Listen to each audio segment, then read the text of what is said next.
പുതിയ federal highway സ്ഥാപിക്കാൻ ഒരുങ്ങി UAE.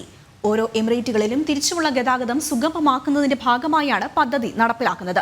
പുതിയ പാത നിലവിൽ വന്നാൽ എമിറേറ്റുകൾ തമ്മിലുള്ള യാത്രാ ദൈർഘ്യം കുറയും. 7 എമിറേറ്റുകളെ ബന്ധിപ്പിക്കുന്ന പുതിയ ഫെഡറൽ ഹൈവേ സ്ഥാപിക്കാൻ UAE ഒരുങ്ങുന്നു. ദുബായും വടക്കൻ എമിറേറ്റുകളും തമ്മിലുള്ള ഗതാഗതം സുഗമമാക്കുന്നതിനുള്ള പുതിയ ഹൈവേ സംബന്ധിച്ച നിർദ്ദേശം വിശദമായി പഠിച്ച ശേഷം പുതിയ പദ്ധതികൾക്ക് രൂപം നൽകും. പുതിയ ഹൈവേ യാഥാർത്ഥ്യമായാൽ നിലവിലെ ഹൈവേകളായ Sheikh Zayed Road, Sheikh Mohammed bin Zayed, Emirates റോഡുകൾ എന്നിവയുമായി പുതിയ ഫെഡറൽ പാത ബന്ധിപ്പിക്കും.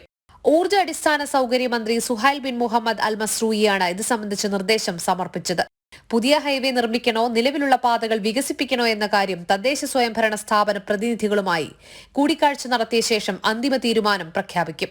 ദുബായിൽ നിന്നും വടക്കൻ എമിറേറ്റുകളിലേക്കും തിരിച്ചുമുള്ള ഗതാഗതം സുഗമമാക്കാൻ പുതിയ ഹൈവേയിലൂടെ സാധിക്കുമെന്നും മന്ത്രി കൂട്ടിച്ചേർത്തു. മണിക്കൂറിൽ കടന്നുപോകുന്ന വാഹനങ്ങളുടെ എണ്ണവും ഗതാഗത തിരക്കിനുള്ള കാരണവും നിർമ്മിത ബുദ്ധിയുടെ സഹായത്തോടെ 24 മണിക്കൂറും നിരീക്ഷിക്കും. ഇതുമായി ബന്ധപ്പെട്ട പഠന റിപ്പോർട്ട് ജൂണോടെ സമർപ്പിക്കും. പ്രാദേശിക നഗരസഭയുടെ സഹകരണത്തോടെയായിരിക്കും പ്രവർത്തനങ്ങൾ. പുതിയ പാത നിലവിൽ വന്നാൽ എമിറേറ്റുകൾ തമ്മിലുള്ള യാത്രാ ദൈർഘ്യവും കുറയും. ജനം, ദുബായ്.